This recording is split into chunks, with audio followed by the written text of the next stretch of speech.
Jordan River is not a small stream. Hindi siya sapa na madali lang tawirin. No? So ito yung makikitang problema sapagkat sinasabi ng verse 15 that Jordan River is overflowing. Ito is harvest time. Pag harvest time pala, ang Jordan River, umaapaw sa tubig. Flooded ang area. And not only that it is flooded, malakas ang agos. At hindi lang yan problema ang kakaharapin ng mga Israelita. Once na makross nila ang Jordan River, meron pa rin silang problema kaharapin. Jericho and their enemies. So, yun yung problema maiisip natin. Ang tanong ko ngayon, kung kayo ang nasa paa ni Joshua leading this great congregation of Israelites, ano kaya sasabihin ninyo? Halimbawa, tumayo kayo sa paa ni Joshua, dadalhin mo ang napakaraming tao, anong iisipin ninyo? Siguro magsasabihin nyo, Panginoon Diyos, bakit mo kami dinala rito? Gusto mo ba kaming malunod dito sa bahang ito? Bakit kami dinala at ganito ang aming kaharapan? Wala man lang kaming matatawiran. Yun, isip ko lang yun. Kasi hindi naman sinasabi sa aklat yan. Because we all know that Joshua sumud lang sa salita ng Diyos na dalhin ito mga taong ito to lead His people. Ang mahalagang makikita natin dito, yung situation, yung kinaharap na situation ni Joshua at ng mga Israelita. Ito yung panahon yung sinasabi kong, looking at the big problem, huwag mo siyang isipin na problema. Isipin mo siya yung pagkakataon kung saan makakilos ang kapangyarihan ng Diyos. How God works dito sa mga ganitong pagkakataon. So titingnan natin. Sa ating pagtatalakay, mapapansin natin that before God makes the way, hinihingi niya ang unang hakbang ng pananampalataya. The first step of faith. Makikita natin yun. So ating himayin itong ating teksto. Sa unang mapapansin natin, mayroong pangako ang Diyos kay Joshua. Ang sabi ng Diyos kay Joshua in verse 7. Ano sabi niya in verse 7? The Lord said to Joshua, "Today, I will begin to exalt you in the sight of all Israel, that they may know that as I was with Moses, so I will be with you." So naroon yung pangako ng Diyos kay Joshua. Nasasamahan niya si Joshua, itataas siya, no, ng Diyos in the sight, in the presence of all Israel. Sa ibang Tagalog, dadakilain si Joshua. Naisip ko, Joshua was a new leader. Iniisip ko lang, habang binabasa ko siya, naisip ko si Joshua maaaring nininervyos. Bago siyang leader. At dadalhin mo ang ganito karaming mga tao doon sa promised land, there was a feeling of nervous. Why? It is hard replacing Moses. Na-imagine niyo ba yun? Ang papalitan mo si Moses. So, naisip ko, maybe birong ka ba? Well, of course, hindi naman sinabi na kinabahan si Joshua. Pero kung ilalagay natin yung mga sarili natin sa ganung sitwasyon, na mangunguna ka sa napakaraming tao, at ang pinalitan mo ay kilala na leader, you will always have this kind of nervous. So makikita natin, it's hard replacing Moses. It is not easy. Pero makikita natin, ang sabi pa rin sinasabi ng Diyos kay Joshua, okay, paraphrase ko lang. Okay, pangunahan mo sila. Don't worry. I will prove to these people that I am with you. Diba? Kung leader ka, diba? Sasabihin ng Diyos, don't worry. I will be with you. So nandun yung promise, nandun yung nagpapasigla, nagpapalakas. Isang leader like Jesus. At dito sa pangyayari na may tatlong katotohanan gusto kong makita natin. Unang dapat nating maintindihan, but it is God who appoints. Ang Diyos ang nagtatalaga. Hindi tao ang nagtatalaga. O hindi ang buto ng mga tao ang nagtatalaga na mangunguna. Sa panahon natin ngayon, parang politika ang iglesia. Kung sino yung mas maraming buto, yun ang ilalagay nila. Kung sino yung gusto ng tao, yun ang inalalagay nilang leader.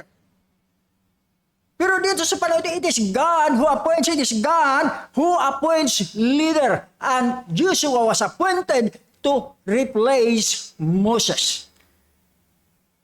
And the purpose of exaltation, kasi sabi niya, itataas kita. Dadakilain kita in the presence of these people. At ang purpose nito is for God's glory.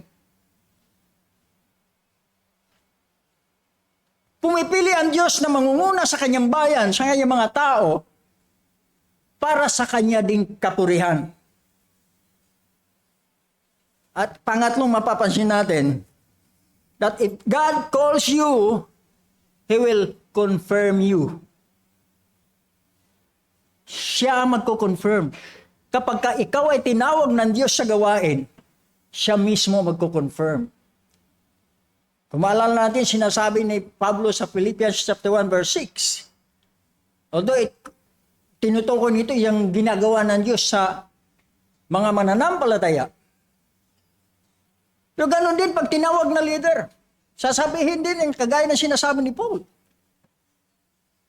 He who began a good work in you is faithful to complete it. Pag tinawag ka ng Diyos sa gawain, kukumplituhin niya yan. I-approve ka niya, tutulungan ka niya to be successful in your ministry. Why? Because it is God who appoints and it is God who affirms. Dapat yung makita natin, hindi kailangan politika sa iglesia. Ang kailangan dito, ang Diyos ang nagtalaga. Hindi ang tao, hindi ang buto ng mga tao. Only it is confirmed by the people. Kagaya ni Jesus, I was confirmed by the people. Pinakita ng Diyos eh. Ito, hinilang ko.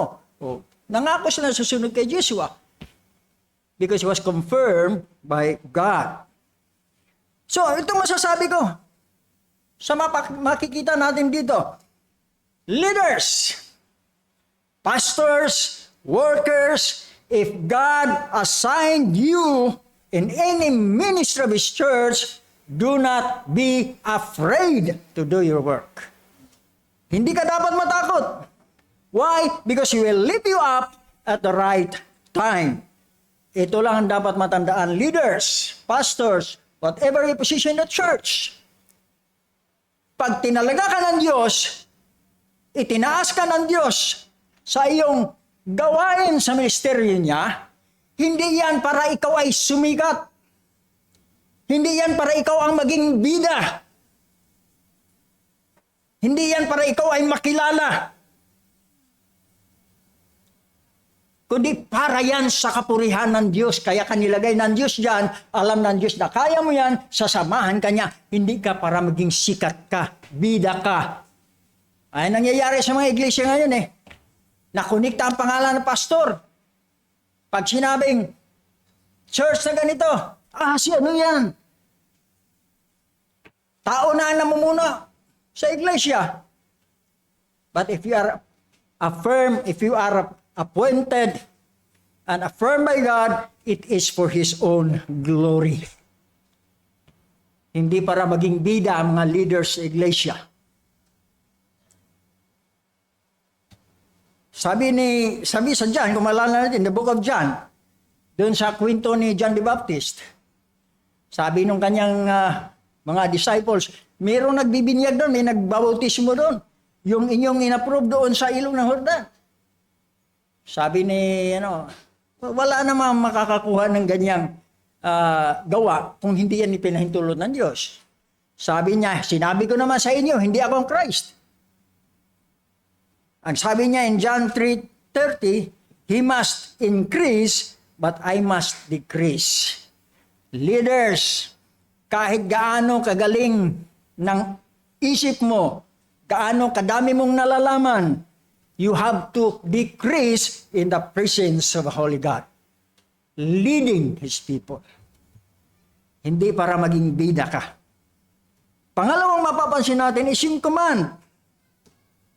Ang command is for them to step into the water with regards to the Levitical priest. Verse 8 to 13. Ang sabi, and as for you, command the priest who bear the ark of the covenant, when you come to the brink of the water of the Jordan, you shall stand still in the Jordan. Then sabi, and Joshua said to the people of Israel, come here and listen to the word of the Lord your God. And Joshua said, here is how you shall know that the living God is among you, and that He will without fail drive out from before you all this, mga inhabitants ng Canaan. In 11, behold, the ark of the covenant of the Lord of all the earth is passing over before you into the Jordan. Now therefore, take 12 men from the tribe of Israel, from each tribe, a man. 13. And when the sole of the feet of the priest bearing the ark of the Lord of all the earth, shall rest in the waters of the Jordan, the waters of the Jordan shall be cut off from flowing, and the waters coming down from above shall stand in one heap. Now therefore take up the ark of the covenant. No, pinag-uutos. And stand in the Jordan. Alam niyo po, ito yung masabi kong pinakamahirap. Pinakamahirap na parte ng gagawin ng mga Israelita. Sinabihan ng Diyos sa mga Levitical priest, dalhin ninyo ang arko o the ark of the covenant. You have to go first. Then step into the water. Na-imagine nyo ba? Kung ikaw ang naroon, sasabihin sa'yo, sige, tumawid kayo dyan, mauna kayo. Lakas ng agos. Malakas ang dating ng agos. Hindi ka ba mag-isip? Matangayin ako ng agos, yan baka malunod ako dyan. There is risk. Pero wala silang tutol.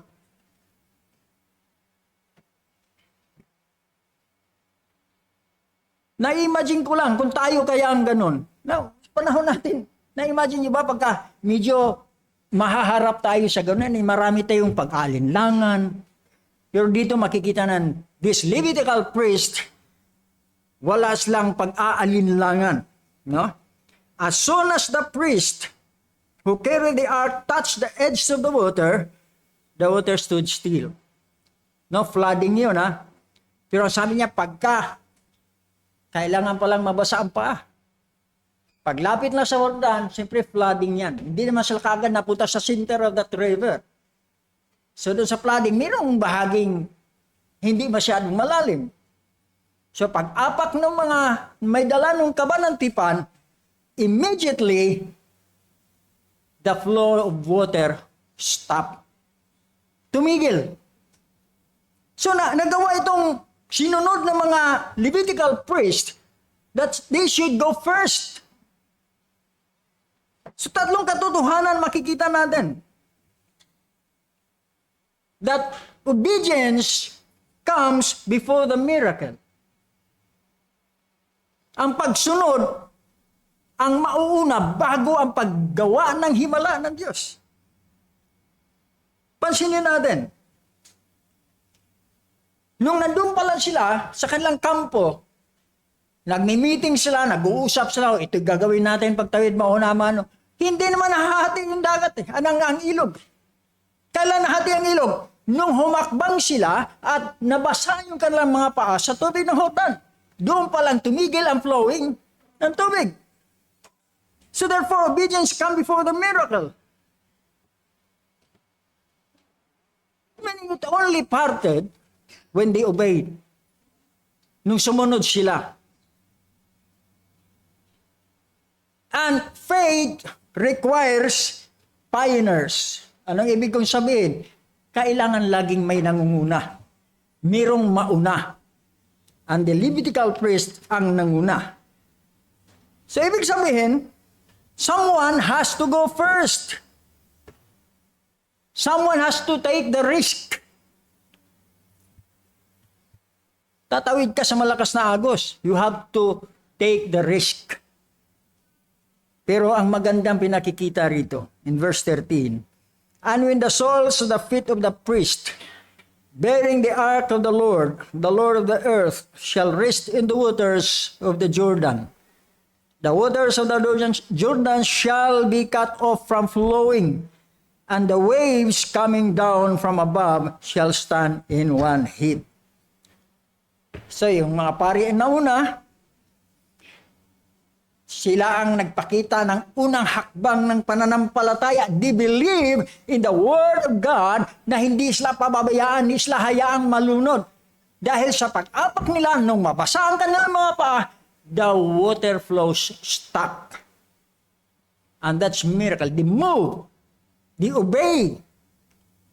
At nangyari yung sinasabi ng Diyos sa kanila.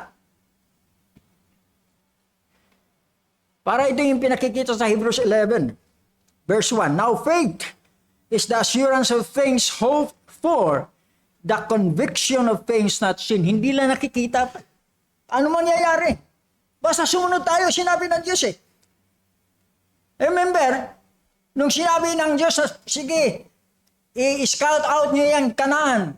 Nagpadala sila ng 12 spies. Ang ganda ng lugar. Pumunta sila, nag-report sila, maganda yung lugar. Pero ano sinabi nila? Hindi natin sila kaya. Ang lalaki nila. May mga higante ron. Para lang tayo mga grasshopper. Na-imagine yun, anong nangyari? Hindi sila nakapasok sa lupang pangako because of their doubt. Nagduda sila sa salita ng Diyos. Na-imagine ba Christians? Napakaraming pangako ng Diyos sa kanyang mga anak, sa kanyang mga hinirang. The only thing we need to do is to obey God's word and do what God will say. Dapat sundin natin sinasabi ng Diyos. And the priest obeyed without hesitation. Walang pagdududa, humakbang sila. Because faith takes the steps before it sees what will happen. Kung hindi sila humakbang, hindi titigil ang daloy ng tubig. And of course, umapak yung mga pari doon, but still, it is God's presence na nanguna. Dala nila yung Ark of the Covenant. It was really the presence of God. Narito ang kabanantipan ng Panginoon ng buong lupa ay nagpapauna sa inyo sa Jordan. Nanguna ang Diyos sa kanila. Nanguna ang presensya ng Diyos sa kanila. Hindi yung mga military nila ang nauna. Hindi ang kanilang mga pagpaplano ang kumilos at nanguna sa kanila. It was God. Magandang isipin. Sa lahat ng pagkilos natin, meron tayong mga plano, yes. We plan. Meron tayong gustong mangyari, and we made plans. Pero when we made plans, kung gumagawa tayong mga plano, huwag nating kalimutang isama ang Diyos sa mga pagpaplano. Sapagkat ang plano ng tao, hanggang plano lang yan. Pero ang plano ng Diyos, laging nangyayari. Just like what the Israelite experienced. Kaya hindi sila pinangunahan ng mga armies, ng kanilang mga plano. It was God's presence that goes first. Church, natutuwa ako sa ating church. Alam ko, at alam ng bawat isa sa atin, pinangungunahan tayo ng Diyos. Hindi niya tayo pinababayaan.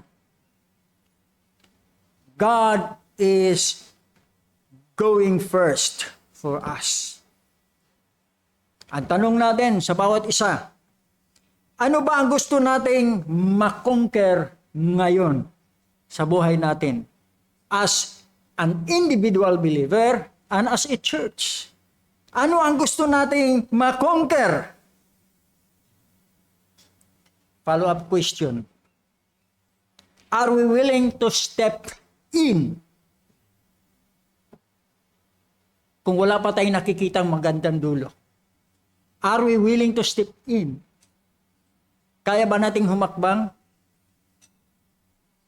Nang hindi pa natin nakikita kung anong nasa dulo?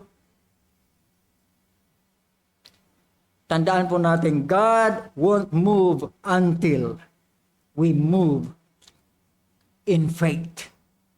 Kailangan kumilos tayo sa pananampalataya base sa salita ng Diyos. Pag sinabi ng salita ng Diyos, follow. Huwag nating kontrahin ang sinasabi ng Diyos sa buhay natin. Dapat sa lakad natin bilang mananampalataya, nangunguna sa ating mga hakbang ay salita ng Diyos.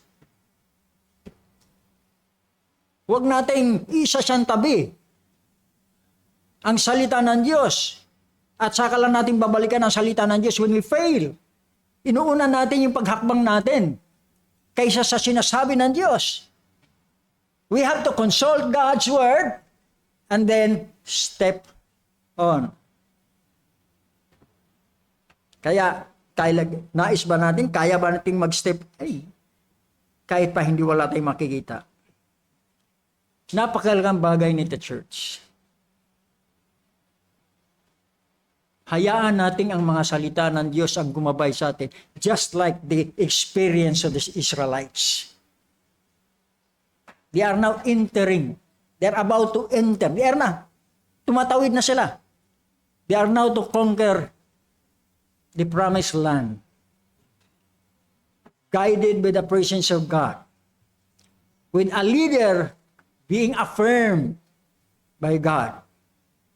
Church, kailangan din nating humakbang. Trusting in God's Word. Trusting the people God affirm to lead. Kailangan po nating magtiwala sa salita ng Diyos. Because God won't move until we move in faith. Pangatlo, mapapansin natin yung himala. The water stood still in 14 to 17. Ano sabi? So when the people set out from the tents to pass over the Jordan with the priest bearing the ark of the covenant before the people, and as soon as those bearing the ark had come as far as the Jordan, and the feet of their priest bearing the ark were deep in the brink of the water, now the Jordan overflows all its banks throughout the time of harvest. The waters coming down from above stood and rose up in a heap very far away at Adam. Itong Adam sa ibang salin sa Adamia.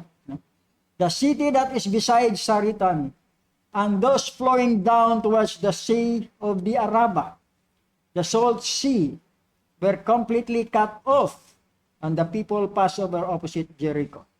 Now the priest bearing the ark of the covenant of the Lord stood firmly in dry ground in the midst of the Jordan, and all of Israel was passing over on dry ground until all the nation finished passing over the Jordan.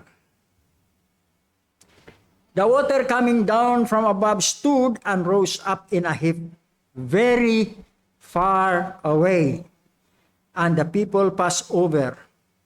Israel crossed over on dry ground. Ang sabi dito, very far away, natambak sa taas, sa Adam or sa Damia, isang lungsod na malayo sa kinatatayuan ng mga priest. Ang estimated po is 16 to 20 miles away. Ganun kalayo yung tinigil ng tubig sa pag-flow downward. Na-imagine nyo ba yung 16 to 20 miles? Gaano siya kalawak? Sa madaling sa ganung kalawak, talagang makakatawid yung buong Israel. Eh yun ay isang himala na masasabi natin, very far away. So, napakalawak nung nagiging pagkatuyo. Ibinasa ko tiningnan ko yung kwento niya.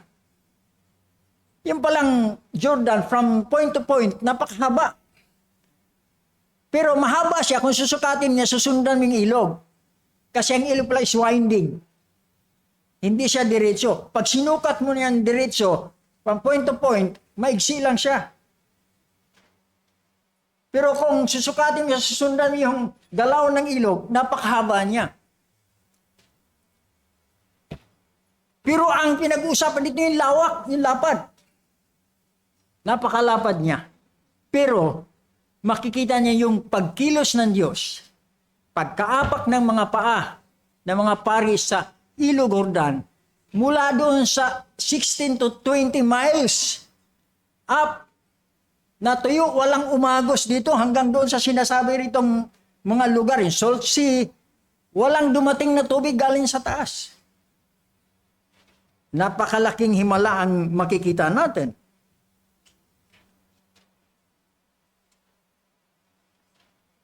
So madaling salita, hindi lamang nag-slow down ang tubig. Parang, kung isipin natin, naalala ko nung araw, kami, pag pumupunta kami ng ilog at gusto naming manghuli ng dalag, babarahan namin sa unahan. Lalagay kami ng bato, kung anong ilalagay namin, para lang maharang yung tubig.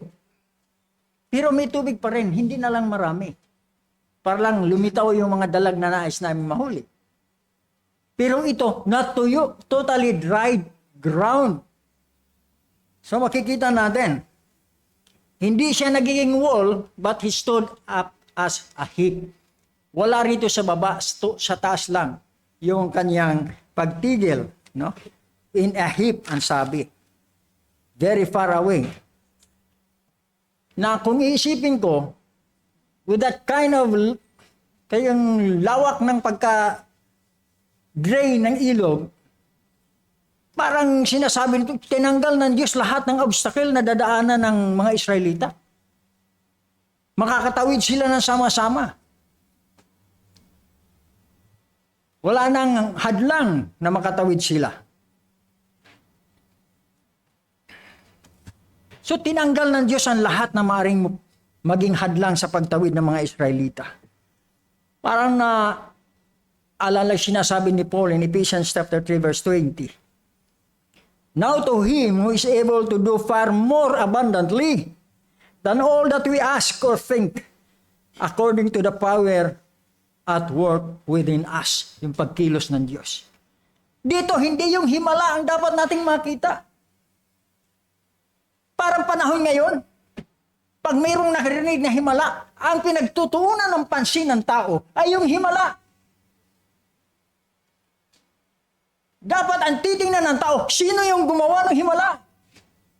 Dito, kung titingnan natin, himala yung pagkatuyo. Hindi na iniisip kung sino yung nagpatuyo. Dapat ang pagtuunan ng pansin kung sino yung nagpatuyo. It is God's presence. It is a move of a sovereign God, a powerful God, a mighty God. Naalala ko yung mga sa Bohol, matagal sa Bohol eh. Mayroong na halungkat na pader ng isang simbahan. Nung mabakbak, naglindol, di ba? Bumagsak yung simbahan. Pagkatapos bigla may nakitang image. Aba, dinayo ng tao, nagdasal na doon sa image. Yun ang sinamba. Yung isa naman simbahan, yung lugar ng Luon, luma din yung simbahan, bumagsak ng buo. Yun namang rebulto ng Mary, hindi nabasag. Aba, yun na sinamba. Ganun ang tao eh. Tinitingnan yung mga bagay na ito as himala. Nakakalimutan nyo. Remember this. Kapag ka ang isang himalay nangyayari at hindi dinadalan yan ang papuri sa Diyos, fake yan. Ang mga himalang nangyayari sa buhay ng tao, kapag kayo nagtuturo doon sa kaluwalhatian ng Diyos, then believe it, it is God. Ang ating kaligtasan, ang pinakamalaking himalang ginawa ng Diyos. Sinabi na, kaswerte ko, naligtas ako, magaling ako eh. Mabait ako eh. Pero hindi yan ang sinasabi natin. Wala akong kabuluhan, masama ako. Niligtas ako ng Diyos. Papuri sa Diyos, dapat ganon. Hindi yung himala ang dapat nating pagtutuunan ng pansin. Ang pagtutuunan natin ng pansin, yung gumawa ng himala. At yun ang makapangyarihan Diyos. Dapat yun lagi ang ating papansinin. Sa Kristiyanong buhay, sa mga lakad natin. As a worker, as a pastor, whatever you do in the ministry, pag nagtagumpay ka, huwag kang magmalaki. Marami ngayon, nagmamalaki. Kung wala ako, hindi magtatagumpay ang iglesia. Kung wala ako, si ako. Sabi ni Pastor Joey, naman, si ako ba? Si ako? Si ako? Akoism? Dapat pasalamat ka sa Diyos, tinulungan ka para magtagumpay ka sa mga ginagawa mo, sa mga pinaplano mo. Huwag mong ipagmamagaling ang sarili mo because without God, you can do nothing. Dapat yun ang makita natin. Hindi tayo dapat magmamagaling sa Diyos. Dito, ang mga Israelita, tuwang-tuwa, nakatawid sila, the bridge that wasn't there. But the bridge was there. Ano? Ang Diyos mismo ang dinadaanan nila. Ang nagpatuyo sa daan nila. So makita natin itong mahalagang bagay nito. Naalala ko dyan sa bagbag ba yan? Apparition daw. Natingala lahat doon. Nakita doon sa may ibabaw daw ng sa may Holy Cross. Nakita daw, mayroon daw lumilitaw doon sa ibabaw ng nyug. Pagkatapos pinutol yung nyug, tinayuan ng simbahan. So makita natin, kababaw ng kaisipan ng tao. Minsan nadadala sila sa mga sinasabi lang himala. Hindi lang naiisip, ang Diyos ba ang gumawa niyang himalang yan? We have to think of it. Huwag nating titingnan yung mga basta himala. Titingnan natin kung yung mga sinasabi lang himala, nagtuturo ba, ang kaluwalhatian ba ay ibinibigay sa Diyos. Napakarami nating karanasan. Sabi ni Pastor Joey, ang sinusunod ng tao ngayon, yung mga tradisyon. Hindi chismis, kikwento ko lang. Napunta kami ng Bicol. Kung bakit ba pumasok sa isip ko itong ganito. Pumunta ka ng Bicol, mayroong namatayan ng asawa. Husband niya namatay. Nung ililibing na, kasama kami. Nagulat ako yung byuda, iniwanan. Naiwanan sa bahay, nagunahan na sakay yung mga tao sa sasakyan. Sabi namin ni Pastor Greg, uy, ano nangyari? Yung byuda naiwanan. Sabi namin sa mga anak, bakit niya iniwanan? Bawal kasi makipag-usap sa byuda. Delikado, dapat ang kausap niya byuda rin. Oh. Pwede ang ginawa, hinila namin ni Pastor Greg yung byuda, kami kasama. Tatakot yung sabi nung isa, ayaw mo yung mga pastor yan. O, dala namin sa sasakyan yung byuda. Nung magbabaan uli, iniwanan uli. Kawawa naman yung byuda, walang kausap. Ganon kababaw ang kaisipan ng mga tao. Dinadaig nila yung kaisipan ng Diyos. Sila ang gumagawa ng sarili ng pag-iisip. Ng sarili ng mga pamamaraan. Kinagalitan nga namin ni Pastor Joy, ni Pastor Greg yung mga anak eh. Alam mo sinong kasama nun? Si Pastor Jimmy. Iniwanan yung, sabi namin kay Pastor Jimmy, ano ka ba, pastor ka ba? Nanay mo, iniwanan mo? Dahil lang dyan sa pamahiing ganyan. Ang pinupunto ko, bakit? Minsan kasi, tayo nakakalimutan natin na ang Diyos na kasama natin ang pinakamakapangyarihan. Dinadaig ito sa mga bagay na ating pinaniniwalaan. Kaya dapat manguna ang Diyos sa mga lakad natin sa buhay bilang mga Kristiyano. Huwag tayong magpapaluko doon sa sarili nating katha. Tapos, mayroon pa siyang karanasan. Hindi rin ito chismis. Ako nakaranas nito. May namatay. Nagpakita daw. Wala naman ako nakita. Nagtakbo rin ako eh. Tagtakbuhan yung mga kasama ko eh. Pero wala akong nakakita. Ang sabi lang, oh yan, yan yung damit na suot niya. Aba, nagtakbo na yung mga kasama ko. Hindi ko na tinignan. Takbo na rin ako. Dinaig yung isip ko sa takot. Ay, imagine nyo ba yun? Kung mangyayari sa atin yung ganon, dinadaig tayo sa isip natin. Dapat ang maghari sa isipan natin bilang mga mananampalayang Kristiyano, yung presensya ng Diyos. Karanasan ko pa uli sa Bulacan, sa pinapastoran ni Pastor Joey. May overnight kami. Lumabas ako. Dahil sasabog na yung pantog ko eh. Aba, paglabas ko, may nakita akong dumuduyan sa mangga. Puting-puti. Ako, kinilabutan ko. Ang mga balahibo ko nagtayuan talaga sa takot. Sabi ko, ano ba ito? Tinatakot ako. Sabi ko, ayaw kong natatakot nang hindi ko alam kung anong kinatatakutan ko. Tinititigan ko, yung pala straw, hinahangin. Nakita niyo kahinaan ng isip natin? Nagpapastong na ako nun. Nakita ko ng hinahampas na hangin na straw, kulay puti. Akala ko tao na lumuduyan. Ang pinapunto ko lang, huwag tayong magpadaig sa mga kathang isip natin. Dapat tayo bilang mananampalataya, lagi tayong pangunahan ng presensya ng Diyos para makapamuhay tayo ng karapat-dapat sa Kanya. Let's move as Christians. You have to have the real faith in action that is in obedience to God's Word. Napakailang bagay yan. We have to obey. And when we obey, God moves. Kaya ang mga pare, tumayong matibay, hindi sila umalis sa gitna ng ilog hanggang makatawid ang buong bayan. Sa dami nun, ang tagal na nakatayo doon. Dala yung Ark of the Covenant. At makita niyo yung inalis, pinatuyo yung buong kahabaan ng ilog na yung pababa. Pinakita niyo yung complete victory. Bakit complete victory? Walang naiwan na Israelita, nakatawid lahat. Walang napahamak doon sa pagtawid sa ilog. Yun nga sinasabi ko, the bridge that wasn't there. Meron. Hindi nila nakikita yung bridge. Ang Diyos ang tulay nila.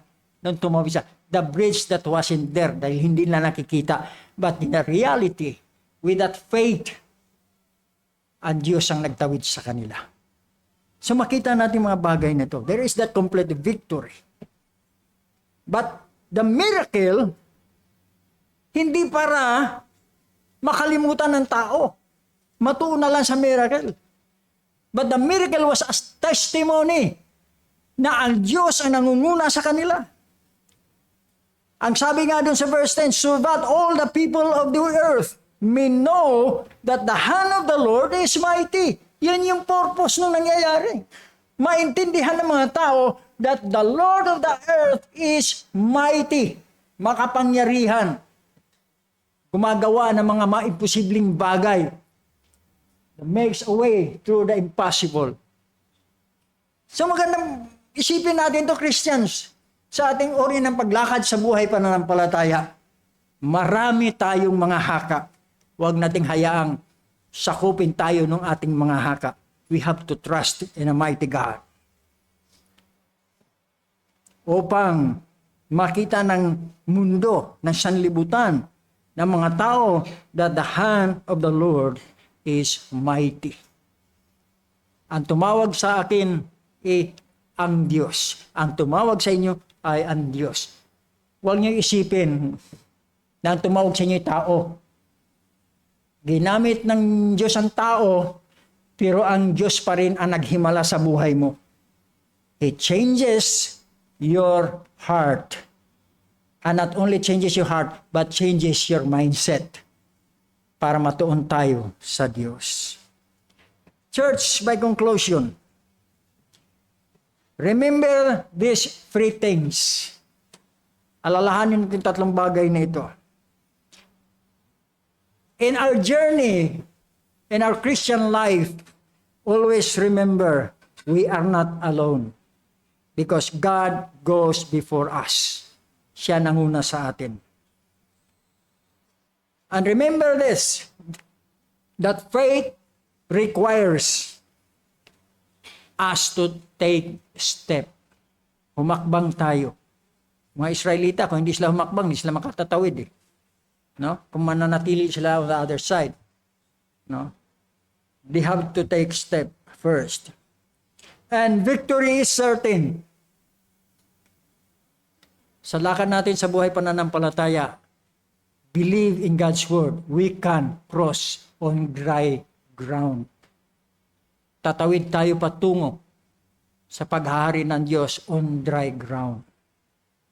But let God leads us sa ating lakbayin sa buhay pananampalataya. Kaya ang challenge mo natin, doon sa ating mga kaibigan, yung mga nag-aalinlangan, may paghamon po tayo. Baka sa buhay ninyo, nagpaikot-ikot na lang po tayo. Baka lumalakad pa tayo sa ilang buhay natin. Tandaan, huwag tayong matakot na tumawid. Mula sa daigdig ng kasalanan, humakbang tayo tungo sa daigdig na may paglakad sa kalooban ng Diyos. Huwag tayong mag-alinlangan at tayo mga mananampalataya, patuloy lang tayong lumakad sa guidance ng Diyos. Tumawid tayo kung anong gusto nating makonquer sa buhay. Because we believe, hindi tayo dadalhin ng Diyos sa lugar na wala siya. Dadalhin tayo ng Diyos doon sa lugar na naroon siya. Hindi niya tayo pababayaan. Today, sinasabi ng Diyos sa atin, stand up. Dalhin ninyo ang ark ng Diyos. Humakbang kayo. Why? For when we take the step, God will open the Jordan for us. Church, take us, muhakbang tayo. Ano ba? Sa Bisaya, may mga Bisaya ba rito? Mula kang ta, haron makita na to kung sa paglihok sa Ginoo sa atong mga kinabuhi. Naunawaan? Ano yung speaking in tongues? So we have to take step. For when we take the step, God will open the Jordan. Trust in the Lord. Trust in a mighty God. Because He will always be with us as a church and as an individual believer. Let's pray. Panginoon Diyos, maraming salamat po. Salamat sapat alam namin saan man kami pumaroon, ano man namin ginagawa, basta't kami nagtitiwala sa inyo at ginagabayan kami na yung mga salita, alam namin ang lahat ng mga Jordan sa buhay namin ay magbubukas sapagkat kayo po ang nangunguna sa amin. Kaya salamat po sa iyong mga salita at purihin po kayo. Itong aming dalangin sa tanging pangalan ng Panginoon Kristo. Amen.